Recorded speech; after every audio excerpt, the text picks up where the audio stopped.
Sæl og blessuð, Gunnar Ingi hér, sóknarprestur í Loftstofan Baptistakirkja. Við erum að fara í spurningu dagsins sem hver tilgangurinn með kirkjunni. Og það sem mig langar að fara í Biblían, út af því að Biblían hefur verið grundvöllur kirkjunnar. Hingað til þá gott að vita hvað kirkjan hefur að segja, hvað Biblían hefur að segja kirkjuna. Og það sem motto Loftstofunar hefur verið þetta vers í Efesus 3:21 sem segir: honum sé dýrð í kirkjunni og í Kristi Jesú með öllum kynslóðum aldir alda. Amen.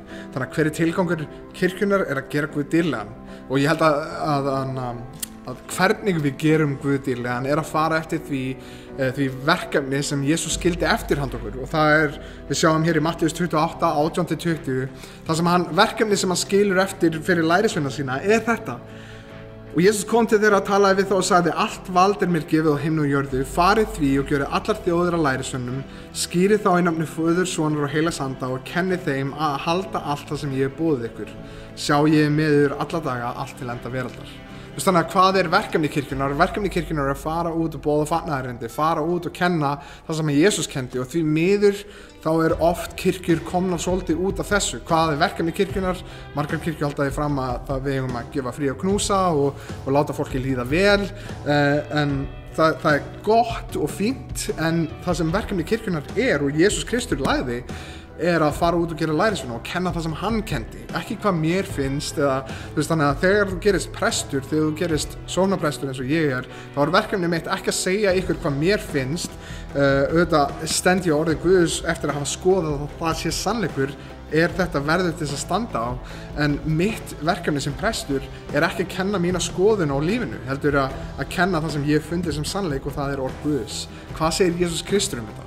Þannig að verkefni okkar að kenna öðrum það sem hann hefur kennt. Þannig að verkefni kirkjunnar hefur alltaf verið að gera Guð dýrlegan, og kirkja, það margir með þessu hugmynd í hausnum að það sé bara einhvers konar bygging eða staðsetning, en gríska orðið ekklesia sem notað fyrir kirkja samansafn af fólki. Þannig að kirkja ekki einhver stofnun, það ekki einhver bygging, það ekki einhver staðsetning, það fólkið sem komið saman. Og það getur verið að sú kirkja sem fólk sér hittist í einhverju sérstöku húsnæði eða hittist á einhverju sérstöku stað reglulega, en kirkjan ekki á húsnæði, kirkjan ekki í byggingin, kirkjan ekki í staðsetningin, kirkjan fólkið, fólk Guðs, það fólk sem kallað af Guði, það það sem kirkjan ekklesia. Þannig að hvert verkefni kirkjunnar?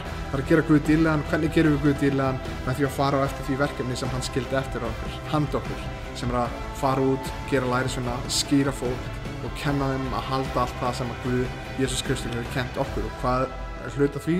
Að fara út og gera lærisveina. Þannig að þetta verkefni okkar að fara út og margfaldast. Því miður Herbalife ofta að gera miklu betra jobb heldur en kirkjan að gera lærisveina. En þannig að hver tilgangur kirkjunnar? Gera Guð dýrlegan og fylgja því verkefni sem hann hefur sett fyrir okkur. Það verkefni kirkjunnar.